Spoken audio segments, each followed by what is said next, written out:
Well, this is a great piece of Victorian silver plate. Right. And what's unusual about it is its size, because things like this, they either didn't survive or they didn't make very many of them. It sort of has an Asian theme to it, Right. which is really popular around the turn of the century, the turn of the 19th century, 20th century. This is very unusual in that the silver is in excellent condition. It doesn't look like it's worn or damaged. If this were to be auctioned off, it could go for, in its present condition, because it's so complete and it's in such good condition, it would probably be, you could look at $500 to $1,000. Well, I paid less than that for it.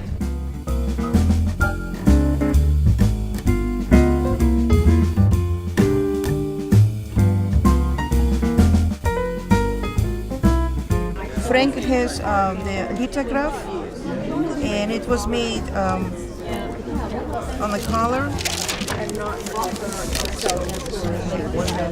I've had them for at least 50 years. They've just been stored in a trunk. And but my dad worked on the railroad in the 20s and 30s. And I'm sure he picked them up along the way. I've had them stored for 60 years. Yeah, maybe more. It's a lithograph in the collar, which is made by hand. And so I will be saying that each page, it's a worth between $500–600. Each one. And there's 24. Will be around $12,000. $12,000. Yes. That will be worth. I am surprised. Or they're either for the movable type, or they were left intensely blank, so it was like a form.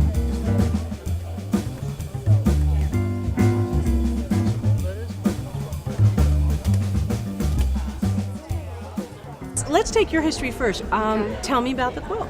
Okay, my great-great-grandmother made it when she was 82, and they lived in Minden, Louisiana. Okay, so this is the Louisiana quilt. Uh-huh. Okay. And she was born in 1828, so I figure this was probably done in 1910. Yes, right about there, and the 1910. fabrics bear that out. These fabrics range from about 1905 to about 1912 or so we're absolutely within the time period. The pattern is called Castle Keep, okay, and that is a pattern that comes to us all the way from the early 1800s, and it's because when you look at it, it looks like the side of a castle wall. Okay, this is called sashing, okay, and the fabric in the sashing is it's printed a little bit differently than some of the fabrics, indicating that this is probably a little newer than some of these fabrics, okay. It was made in Louisiana, and this is typical of this time period for Louisiana. She made absolutely what and where she was living. Now, if it's okay with you, I'm just going to show the back. Okay, you'll notice that the back is a check, and it's actually a houndstooth check. Okay, again, this black and white, very typical for this time period. And the quilt has a few minor problems, nothing that anybody's going to jump up and down about, okay?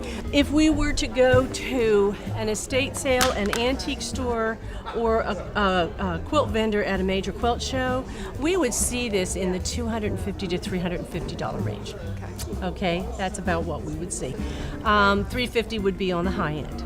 Even with the stains? Even with the stains.